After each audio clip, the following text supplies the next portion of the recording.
AICC ने गुजरात में जो जहां से शुरू किया वहां पर वो हर हफ्ते रिव्यू करते हैं और अगर कोई भी जिला अध्यक्ष उसमें वो आप तो 6 महीने बोल रहे हो, उन्होंने 3 महीने भी वेट नहीं किया। तेलंगाना में थोड़ा 6 महीने हमको करना है, मेरा भी मानना है, मैं आपसे सहमत हूँ 6 महीने का समय देना। लेकिन एक बात ये भी है, जो आपकी भी मंशा है मेरी भी मंशा है, अगर हम किसी पद पर हैं और वहां काम नहीं कर पा रहे हैं तो इसका ये मतलब नहीं कि आपकी जरूरत नहीं है पार्टी को, लेकिन इसका मतलब ये है कि आप वो काम अच्छे से नहीं कर पा रहे हैं, आपको कोई और काम मिलेगा।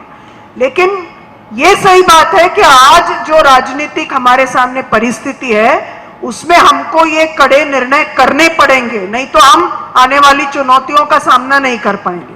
तो वो बात सही है, 6 महीने हम सबको ऐसा मानना पड़ेगा कि हमारी परीक्षा है, उसमें हम पास होंगे तो हम 28 में भी पास होंगे, और अगर हम 28 में पास नहीं हुए तो यहां बने रहेंगे तो भी क्या फायदा होगा। तो वो दिमाग में रख के हम सबको ये टारगेट अपने लिए लेना चाहिए। सही बात है, उसमें बुरा भी मानने की कोई बात नहीं, हम सबको साथ में ही 28 की चुनौती में पास होना है, वो हमारे लिए इंपॉर्टेंट है। 28 और 29 की चुनौती, 29 में अगर राहुल जी इस देश के प्रधानमंत्री नहीं बने तो मैं और आप जिला अध्यक्ष रहे, कुछ भी रहे, क्या फायदा होने वाला है। इसलिए ये परीक्षा हम सबको अपने लिए लेना चाहिए, इसमें मेरी सहमति है आपसे। ये तेलंगाना में सरकार बनाने के लिए नहीं आप लोगों को जिला अध्यक्ष बनाए, राहुल जी को इस देश में प्रधानमंत्री बनाने के लिए आप लोगों को जिम्मेदारी दी है। ये जिम्मेदारी में आगे पीछे कोई भी किए, 19-20 कोई भी किए, उनके लिए दूसरी नौकरी तैयार है, मगर जिला अध्यक्ष तो खाली करना पड़ता, क्योंकि मैं 3 साल काम किए। मेरा वर्किंग प्रेसिडेंट उसी दिन बोले, जिस दिन मैं जिम्मेदारी लिए 6 महीने के बाद, भाई 3 साल मैं काम करूंगा, 3 साल के अंदर एक असेंबली इलेक्शन, एक पार्लियामेंट इलेक्शन 3 साल के अंदर आ जाएंगे। जो मेरा मेहनत है, जो मैं कामयाब हो सकता हूं, नहीं हो सकता हूं, रिजल्ट देके मैं कामयाब भी हुआ मैं जिम्मेदारी से हटता हूं, कामयाब नहीं हुए तो भी मैं जिम्मेदारी से हटता हूं बोल के मैं बात दिए थे। उस हिसाब से 3 साल बराबर मेरा रिजिग्नेशन लेटर एआईसीसी में दिया।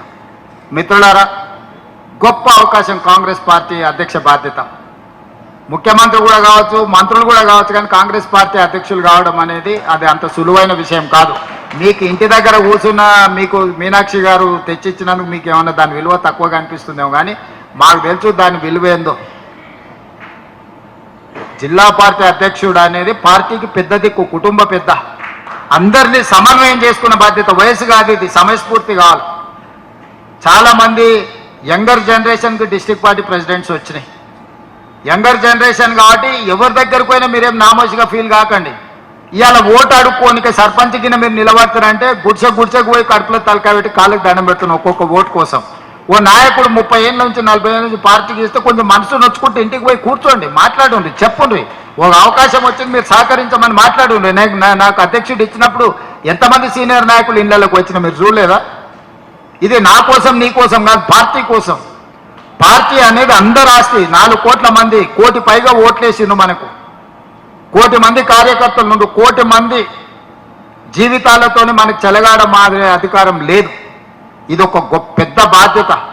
ఈ బాధ్యతను మనము నిర్లక్ష్యంగా నిర్వహించడానికి వీల్లేదు. నేను అనుభవంతో చెప్తున్నా, నేను జిల్లా పరిషత్ మెంబర్ అయినప్పుడు ఇక ఇదే పెద్దది, ఇష్టం వచ్చినట్టు వ్యవహరిస్తా అంటే దానికంటే పైకి ఎదుగుండేవాడిని కాదు. ప్రతి సందర్భంలో రాజకీయాలు అనేటివి ఒడిదుడుకులు ఉంటాయి. మనం ఓటు చెప్తే ఇంకోటి చెప్పేటోళ్ళు ఉంటారు. రాజకీయంలో గేమ్ రూలే అట్లుంటుంది. నేను ఫుట్బాల్ ఆడడానికి పోయినా, వాడు కాలుతోంది దాంతో నేను బయట కూర్చుంటా అంటే నడుస్తా. ఫుట్బాల్ ఆట రూలే కాలుతోంది అనడం. రాజకీయాలలో కూడా కాళ్ళలో కట్టె పెట్టేది గేమ్ రూలే. ఎవరో ఒకరు పెడుతూనే ఉంటారు. కట్టె తీసి పక్కన వేసుకొని ముందలుకోవాలి, కానీ నా కాళ్ళలో కట్టె పెట్టి నేను బోర్లో పడతా. ఇక బోర్లో పడ్డా కాబట్టి నేను లేవను. మళ్ళా మీనాక్షి మేడం, మహేష్ గౌడ్ గారు వచ్చి మాకు చేయవాటి లేపాలంటే ఇది కుదరదు. అధ్యక్ష, స్పష్టత ఉంది కదా. రాజకీయాలలో ఒక ఫండమెంటల్, ఒక బేసిక్ రూల్ ఉంటుంది. ఎవరో ఒకరు వచ్చి కాళ్ళలో కట్టె పెడుతుంటారు. దాన్ని ఏం మీరు పెద్ద సమస్యగా చూడకండి, అందరికీ ఉంది ఆ సమస్య. ఏఐసిసి అధ్యక్షులు రాహుల్ గాంధీ గారికి అప్పుడప్పుడు G23 అని శతకాలు పెడుతుంటారు. దేశం కోసం సర్వం ఇచ్చిన గాంధీ కుటుంబం మీదనే కాగితాలు పెట్టే పార్టీ. అంత స్వేచ్ఛ ఉంది కాంగ్రెస్లో. కాంగ్రెస్లో స్వేచ్ఛ ఉంది కాబట్టి 140 ఏళ్ళైనా కాంగ్రెస్ పార్టీ ఉంది. స్వేచ్ఛ లేకపోతే మిగతా రీజనల్ పార్టీ లాగా, జనతా పార్టీ లాగా, మిగతా పార్టీ లాగా ఎప్పుడో మూత పడుతుండే. ఇందులో అన్ని రకాల మనస్తత్వాలు ఉన్నోళ్ళు ఉంటారు. హిందువులలో ఎన్ని దేవతలు ఉండరు? ఎంతమంది దేవుళ్ళు? 3 కోట్లు ఉండరా? ఎందుకున్నాయి? పెళ్లి చేసుకోవడానికి హనుమంతుడు ఉన్నాడు, 2 పెళ్లిళ్ళు చేసుకునేటానికి ఇంకొక ఆయన దేవుడు ఉన్నాడు, మందు తాగేటోళ్ళకి ఓ దేవుడు ఉన్నాడు, ఎల్లమ్మ, పోషమ్మ, మైసమ్మ, కళ్ళు కొయ్యాలి, కోడి కొయ్యాలి అనేటోళ్ళకు ఉండు, పప్పన్నం తినేటోళ్ళకు కూడా దేవుడు ఉండు. అవునా? అన్ని రకాల దేవుళ్ళు ఉన్నారు. కాంగ్రెస్ పార్టీ కూడా అన్ని రకాల మనస్తత్వాలు ఉండే, అన్ని రకాల మనుషులను కలుపుకొని పోయే పార్టీ కాంగ్రెస్ పార్టీ. దేవుడి మీదనే మనకు ఏకాభిప్రాయం లేదు. ఒక ఆయన వెంకటేశ్వర స్వామికి మొక్తా అంటే, ఒక ఆయన ఆంజనేయ స్వామికి మొక్తా అంటాడు, ఒక ఆయన లేదు లేదు నేను అయ్యప్ప మాలేస్తాను, ఇంకొక ఆయన అంటే లేదు నేను శివమాలేస్తాను, మూడో ఆయన అంటాడు. అవునా? ఇవన్నీ మనం చూస్తున్నాం కదా. దేవుళ్ళ మీదనే మనకు ఏకాభిప్రాయం తీసుకురాలేకపోయినప్పుడు రాజకీయ నాయకుల మీద, జిల్లా అధ్యక్షుల మీద ఏకాభిప్రాయం ఉంటుందని నేను అనుకోను. కాకపోతే మంచి అభిప్రాయం అయితే ఉండాలి. మంచి అభిప్రాయం లేకపోతే ఇక అది మనకు ఉపయోగం ఉండదు. దయచేసి నిన్నటి వరకు మీరు ఎట్లున్నారని నేను అడగదలుచుకోలేదు. ఎన్నో ఏళ్ళ పరిణామ క్రమంలో కొందరు నచ్చుతారు, కొందరు నచ్చరు. ఒకసారి నమస్తే పెడితే పెట్టలేదనో, మనం పెడితే వాడు పెట్టలేదనో, ఏవో చిన్న చిన్నవి ఉంటాయి. అవి మీరు బాధ్యత తీసుకున్నాక వదిలేయాలి. ఈరోజు మీరు ఈ రోజు నుంచి మీరు ఛార్జ్ తీసుకుంటారు. ఈ రోజు నుంచి మీలో మారిన మనిషి కనిపించాలి. నేను కూడా ముఖ్యమంత్రి కాకుండా నన్ను మస్తు మంది మీద కోపం ఉండే, రూమ్ లేచి కట్టే తీసుకొని అలసిపోయిన దగ్గర కొట్టాలని కోరుకుండేది.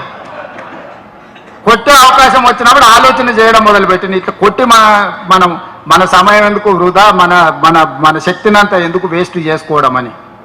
కాబట్టి ప్రజలకు పనిచేసే పని మీద ఉన్నా.